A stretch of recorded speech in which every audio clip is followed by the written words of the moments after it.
Price Lord. 2 April ಇಂದು ಯೇಸು ನಿಮ್ಮನ್ನು ನೋಡಿ ಹೇಳುವ ಮಾತು ಏನೆಂದರೆ, ಒಪ್ಪಿಸು ನಿನ್ನ ಮಾರ್ಗವನ್ನು ಕರ್ತನಿಗೆ ಒಪ್ಪಿಸು, ಆತನಲ್ಲಿ ಭರವಸೆ ಇಡು, ಆತನು ಅದನ್ನು ನೆರವೇರಿಸುವವನು ಎಂದು ಕೀರ್ತನೆಗಳು 37ನೇ ಅಧ್ಯಾಯ 5ನೇ ವಚನದಲ್ಲಿ ಹೇಳಲಾಗಿದೆ. ನಮ್ಮ ಜೀವನದಲ್ಲಿ ಎಷ್ಟೇ ರೀತಿಯಾದ ಕಷ್ಟ ಹೋರಾಟ ಬಂದರೂ ನಾವು ದೇವರ ಮೇಲೆ ಇರೋ ನಂಬಿಕೆಯನ್ನು ಬಿಡಬಾರ್ದು. ಯಾಕಂದರೆ ಒಂದಲ್ಲ ಒಂದಿನ ಖಂಡಿತವಾಗ್ಲೂ ದೇವರು ನಮಗೆ ಹೇಳಿದ್ದನ್ನು ಮಾಡುತ್ತಾರೆ. ನಾವು ಅನೇಕ ವೇಳೆಯಲ್ಲಿ ಏನು ಮಾಡ್ತೀವಿ ಅಂದರೆ, ದೇವರಿಗೆ ಹೇಳಿಬಿಟ್ಟು ನಾವು ಚಿಂತೆ ಮಾಡ್ಕೊಂಡು ಅವ್ರ ಮೇಲೆ ಇಟ್ಟಿರುವ ನಂಬಿಕೆಯನ್ನು ಬಿಟ್ಬಿಟ್ಟು ಬೇಡದೇ ಇರೋದನ್ನು ಕುರಿತು ಚಿಂತೆ ಪಡುತ್ತೀವಿ. ಅದರಿಂದನೇ ಒಂದಷ್ಟು ಟೈಮಲ್ಲಿ ನಮಗೆ ಬೇಕಾಗಿರೋದು ಸಿಗದೆ ಹೋಗುತ್ತೆ. ಸೊ ನಮ್ಮ ಮಾರ್ಗವನ್ನು ಕರ್ತನಿಗೆ ನಾವು ಒಪ್ಪಿಸಬೇಕು. ಅದು ಯಾವುದೇ ರೀತಿ ಆಗಲಿ, ಅದು ಚಿಕ್ಕ ಚಿಕ್ಕ ವಿಷಯವಾಗಲಿ ಅಥವಾ ದೊಡ್ಡ ವಿಷಯವಾಗಲಿ, ಯಾವುದೇ ಆಗಲಿ ನಾವು ದೇವನ ಕೈಲಿ ಒಪ್ಪಿಸುವಾಗ ಅವರು ಅದನ್ನು ನೆರವೇರಿಸುವವರು.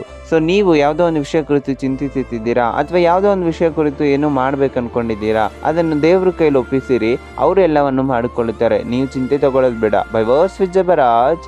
Have a happy day.